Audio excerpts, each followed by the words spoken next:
बरन बरन के साज सजे हैं, रंग बिरंग चुनरिया माँ। 16 सिंगार सजे मोर मैया, मची मची झूले झूलनिया माँ।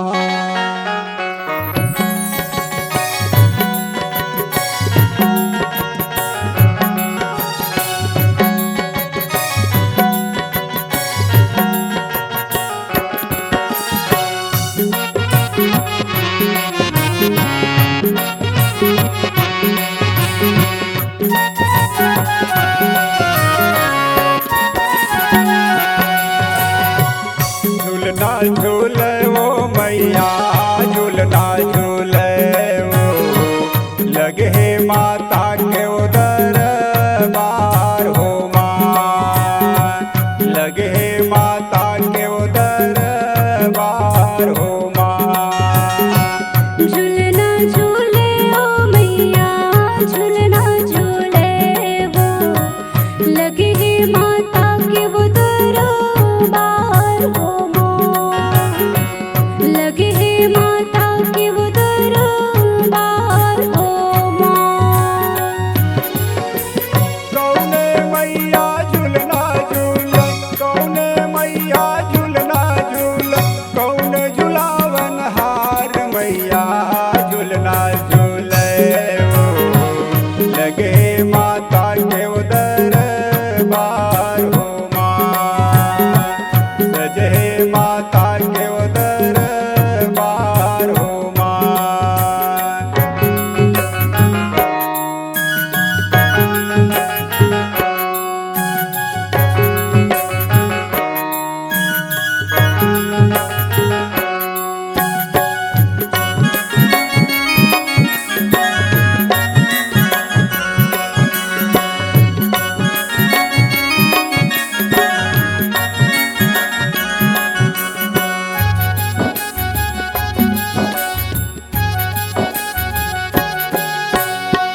काहे ना पेड़ पाऊ मैया, बद गए झूले नाव, काहे न लागे वो माँ डोर हो माँ, काहे न लागे वो माँ डोर हो माँ।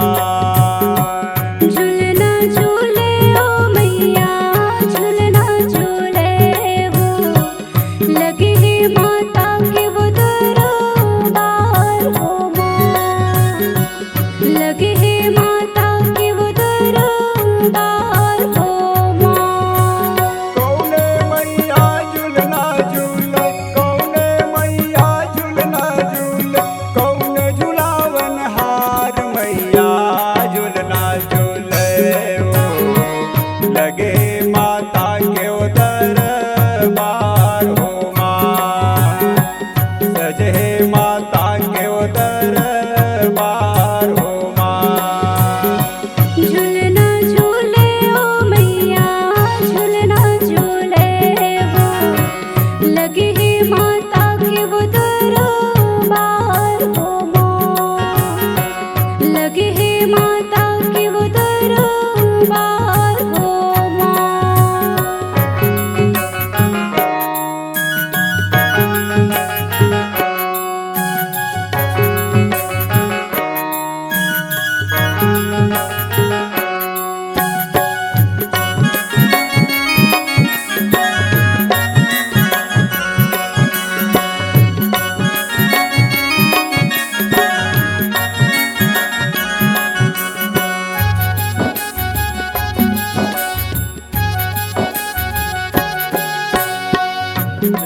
के पेड़म मैया गड़ गए झूले नाव, रेशम लागे वो माँ डोर हो माँ, रेशम लागे वो माँ डोर हो माँ। झूलना झूले ओ मैया, झूलना झूले वो, लगे माता के उदर बार हो माँ,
आपकी आवाज ही आपकी पहचान है। अपनी आवाज को एक नया आयाम देने के लिए चले आइए रामा रिकॉर्डिंग स्टूडियो। नए नए गाने वीडियो देखने सुनने के लिए हमारे YouTube चैनल रामा निषाद को लाइक कीजिए, सब्सक्राइब कीजिए, शेयर कीजिए और बेल आइकन को बटन को जरूर दबाइए। धन्यवाद।